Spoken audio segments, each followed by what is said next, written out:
La acción del demonio en la historia. En la parábola de la cizaña, nuestro Señor nos da una visión de la historia y de la Iglesia como sólo Él puede darla, y Él mismo se dignó explicarla a sus apóstoles. Nos dice que el reino de los cielos, la Iglesia, se asemeja a un hombre que sembró buena semilla en su campo mientras dormían sus hombres. Vino el enemigo y sembró cizaña encima del trigo. Claro, cuando todo empezó a crecer, no fue posible distinguir la cizaña del trigo, sino sólo cuando la hierba produjo fruto. El dueño del campo, interrogado por sus obreros si debían arrancar la cizaña, les contestó que no, que la dejaran crecer hasta la siega, y entonces se procedería a separar la cizaña del trigo, la primera para quemarla, la segunda para acumularla en los graneros. El sembrador es Cristo, el campo en el que siembra es el mundo, la semilla es la doctrina revelada, y el trigo son los hijos del reino. Pero el demonio, que es el hombre enemigo, siembra encima la mentira, haciendo brotar la cizaña, que son los hijos del malvado.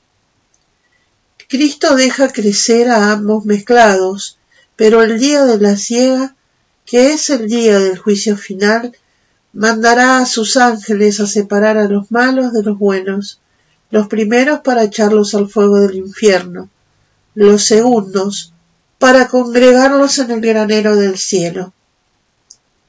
En pocas palabras, esta parábola nos descubre uno de los misterios que más nos afligen, la permisión divina de la acción del demonio.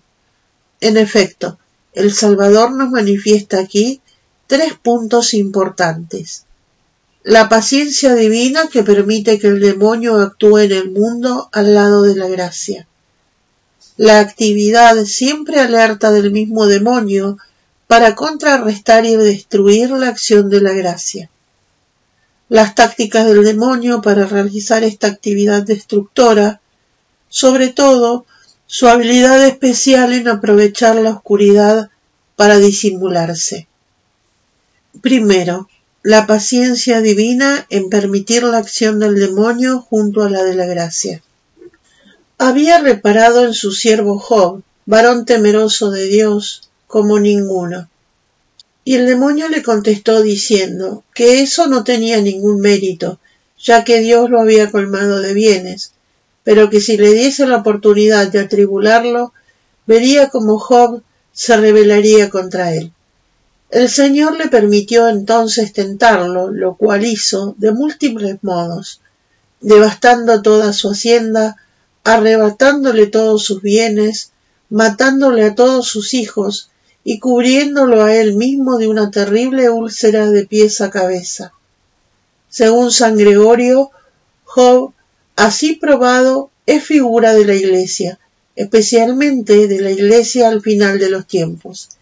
Igualmente San Pablo ve como al lado del misterio de la gracia, al que da el nombre de misterio de Cristo, se desarrolla un misterio paralelo de maldad y de pecado, al que le da el nombre de misterio de la iniquidad, y resume la historia del mundo a la lucha entre estas dos fuerzas.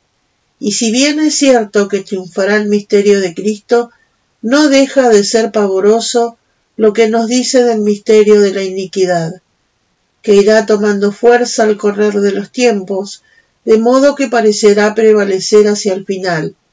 Sólo entonces se lo podrá reconocer claramente, al igual que la cizaña de la parábola, pues sólo entonces habrá cristalizado los frutos concretos, entre los cuales figura la gran apostasía de una sociedad en otro tiempo ganada para Cristo.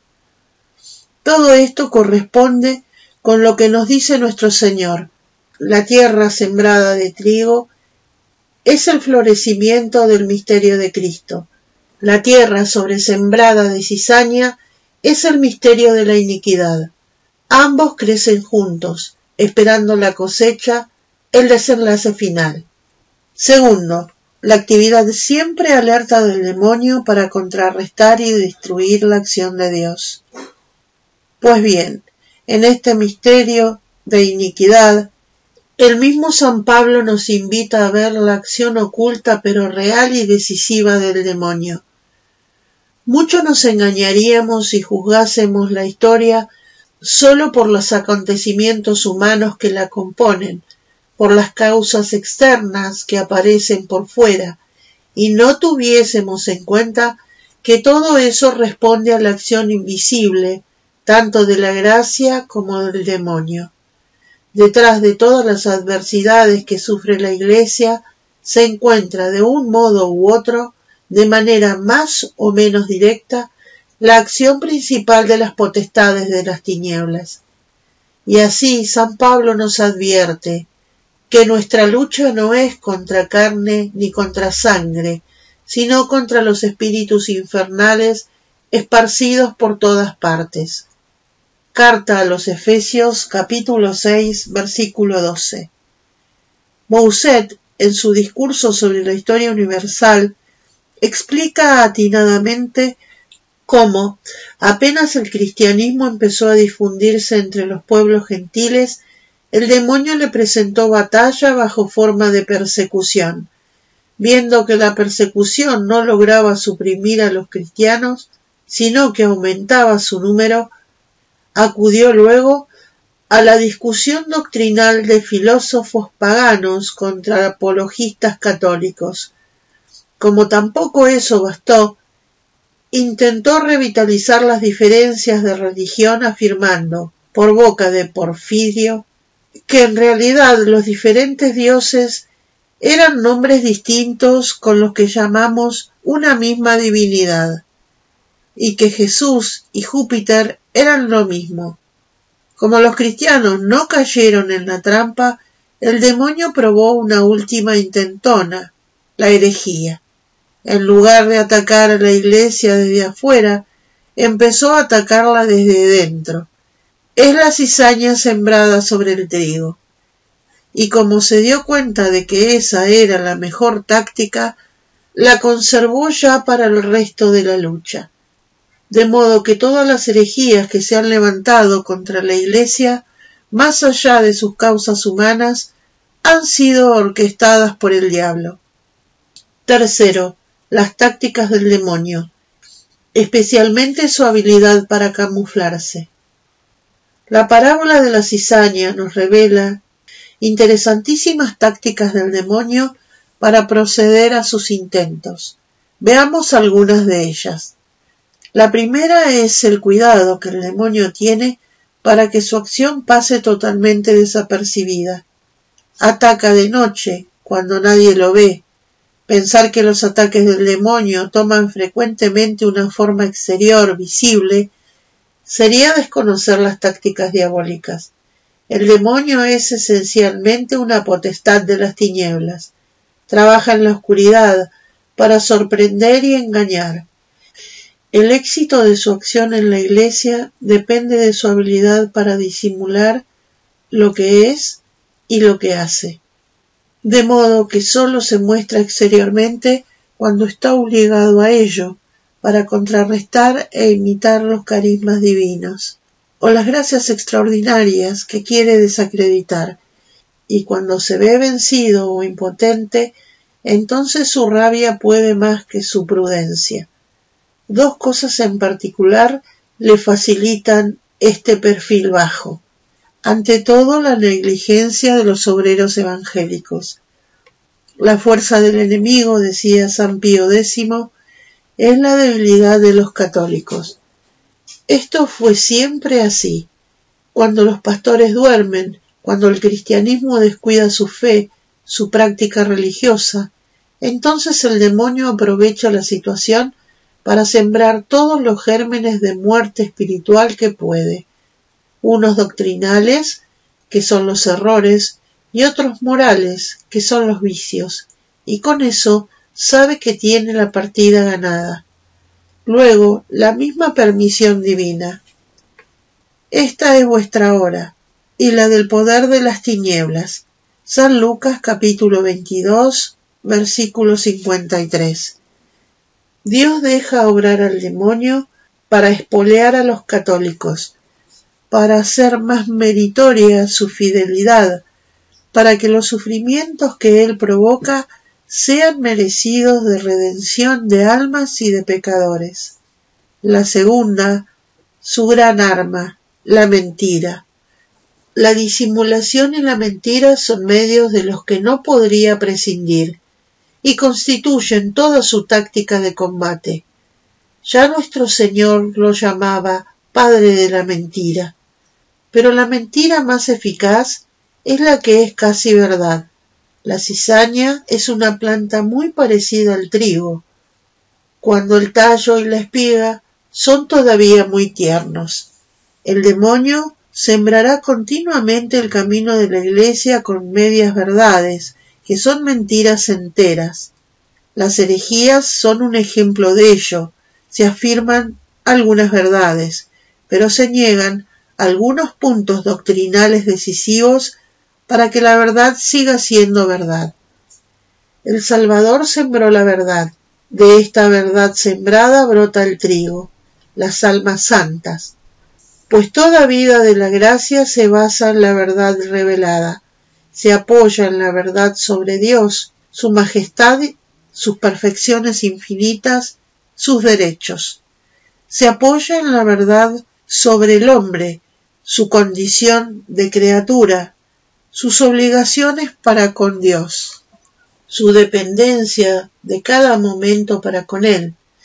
Se apoya en la verdad sobre el mundo, la sociedad procedente de Dios, la Iglesia, instituida por Cristo, ambas obligadas a reconocer la realeza de Cristo sobre toda realidad creada.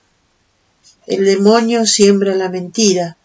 De esta manera brota la cizaña de los impíos, de la mentira sobre Dios, a quien se niega, a quien se confunde con las criaturas o a quien se falsifica con divinidades inventadas, múltiples, viciosas, o a quien se niega el derecho de reinar sobre las criaturas.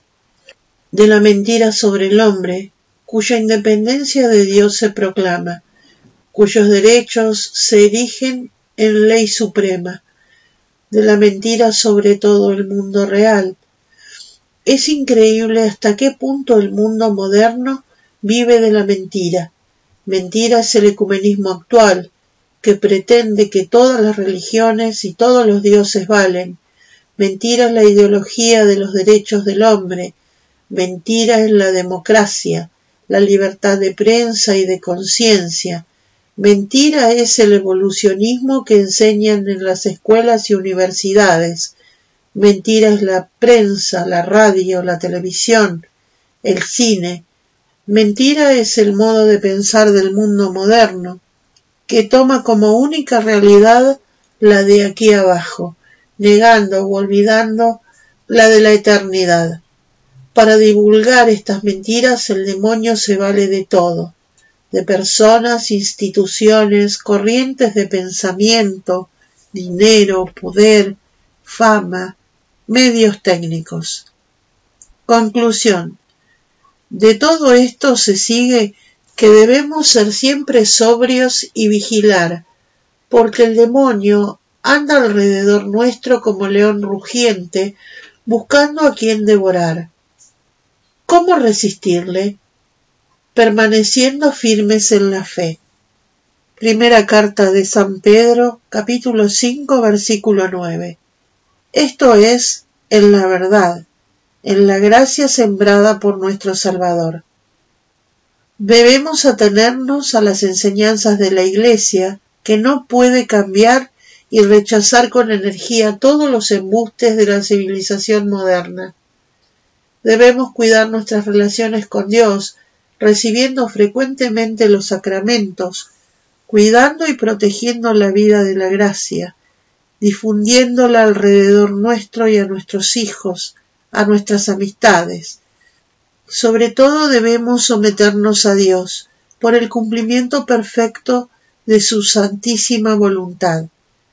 Tengamos en cuenta que cada una de nuestras almas es un campo en el que al lado de la gracia divina hay también semillas de pecado, que debemos combatir nuestras ignorancias, nuestros defectos y vicios. Quien por ellos se deja dominar, cizaña es, y ya sabe lo que le espera. Quien contra ellos lucha apoyándose en la fe y en la gracia, trigo es, y sabe también qué será su vida. Pidámosle a la Santísima Virgen, a esa espigadora de Dios, que ella misma pase por nuestros campos, que ella misma saque de nosotros toda hierba mala y recoja y nos conserve el buen trigo.